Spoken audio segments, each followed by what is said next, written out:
Morning, everyone. It's 8:44 on this Friday morning, first Friday of the month, and so the employment numbers came out. Created 223 jobs versus an expectation of 200. So that's still flatter, but still up. Um, Unemployment rate was 3.7, up was 3.5. Most people were looking for unchanged at 3.7.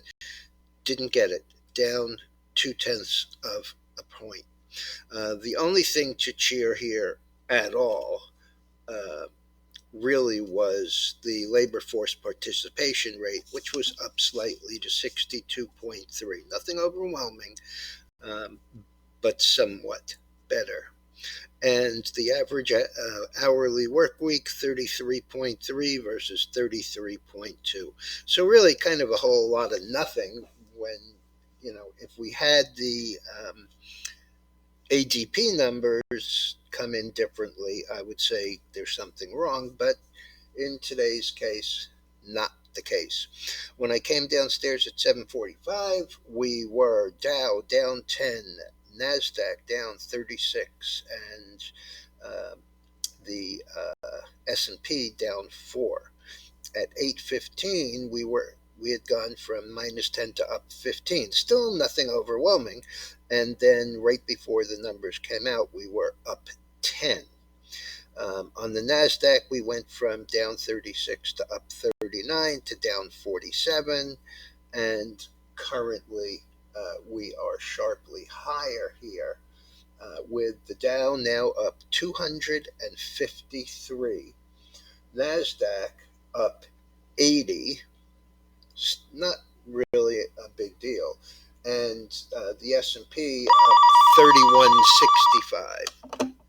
So the market has liked it. Stock news, we have Asia a little higher. We have um, we have LUV taking an $825 million loss um, on their Q4 meltdown.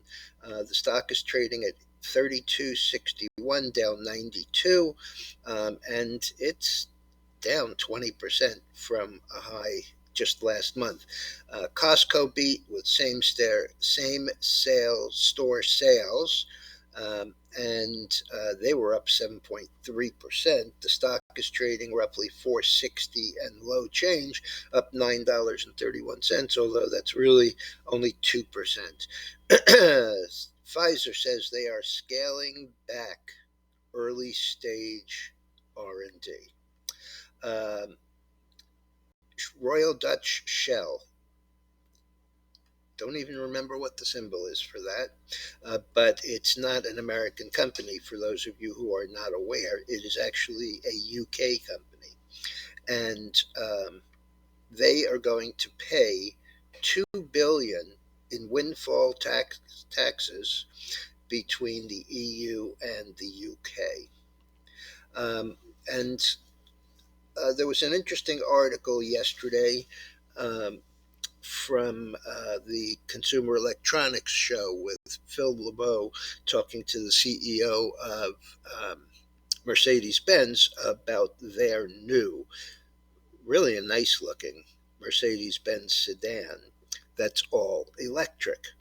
The reason I bring it up, because we don't really trade Daimler, is that ChargePoint is going to build them an exclusive use charging stations all the way across America.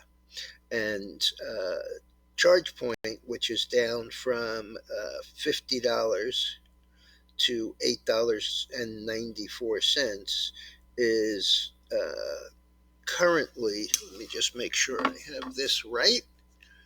Uh, it didn't get a lot of action yesterday, but today it's 9:05, and that is up now 902, up a dime, 1.12%. So not much of a bounce. It just came off a new low at $8.07. That's the lowest we've ever seen it, primarily because the deal was a SPAC deal. I take that back. In May of last year, it actually hit 8.5. So that would be the low, and the low a week and a half ago, 820. So I am right. So 820 new all-time low, and $9.05, up 13 cents or 1.45%.